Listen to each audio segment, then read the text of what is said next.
L'assassin, c'est celui qui commet son forfait par rapport à une préméditation. Le meurtre arrive de manière spontanée. Un assassin, il y a ce qu'on appelle la préméditation, l'assassinat. La personne c'est une entreprise criminelle. On a un schéma dans la tête. On fait des actes préparatoires, on définit des schémas et un processus du passage à l'acte. C'est en ce moment-là qu'on parle d'assassinat. Le meurtre, c'est quelque chose qui peut arriver de manière spontanée, avec l'appât du gain, mais on passe à l'acte. Parce que quelqu'un peut ne pas connaître sa victime.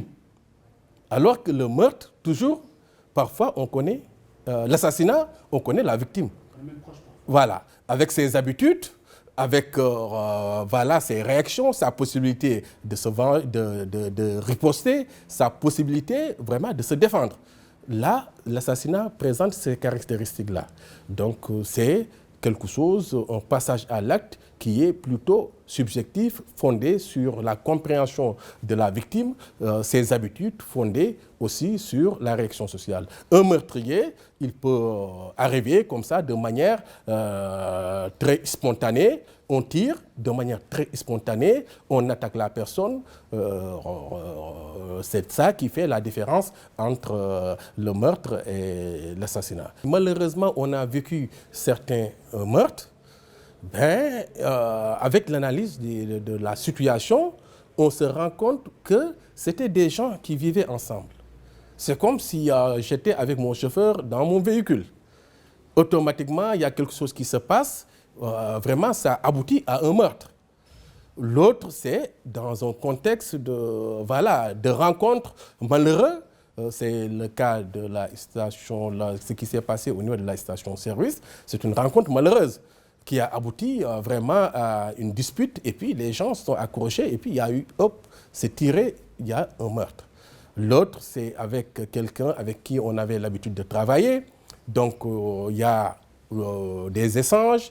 La personne arrive à passer à l'acte, soit par profit, soit par comportement. Vous savez, en criminologie, on dit qu'il ne faut pas répondre la violence par la violence, le sang par le sang. Parce que les sociétés ont commencé par ce qu'on appelait la vengeance privée. La loi du talion. Dent pour dent, œil pour œil. Donc, la réponse appropriée, c'est vraiment l'école de la justice absolue qui disait qu'il faut que le criminel paye en fonction de la souffrance causée à la société ou à la personne. Donc ça, c'était vraiment... finalement, on est allé, les néoclassiques parlaient ce que je viens de dire, et les classiques du déterminisme. C'est-à-dire qu'il fallait vraiment avoir le criminel a le libre arbitre. Donc, il fallait faire une proportion entre la justice et l'équité. Pas plus qu'il n'est juste, pas plus qu'il n'est utile, il faut éliminer. Il faut réagir socialement. Donc, après, finalement, les positivistes qui sont allés jusqu'à l'élimination. Maintenant, avec cette révolution vraiment de la doctrine criminologique, notamment Beccaria, qui est le premier à demander l'abolition de la peine de mort en disant que l'âme s'endurcit par le spectacle renouvelé par la cruauté. Comme je l'ai souvent dit, on peut faire le deuil de la mort, mais pas de la souffrance. Je pense que tuer quelqu'un, c'est abroger sa souffrance. Il ne comprendra pas le caractère pédagogique de la peine, ne va pas ressortir de la sanction. Et je pense qu'une peine doit être vraiment pédagogique pour permettre aux autres de ne pas commencer. Et quand on voit la personne souffrir, et quand la personne souffre, ce n'est pas la même manière qu'on tue.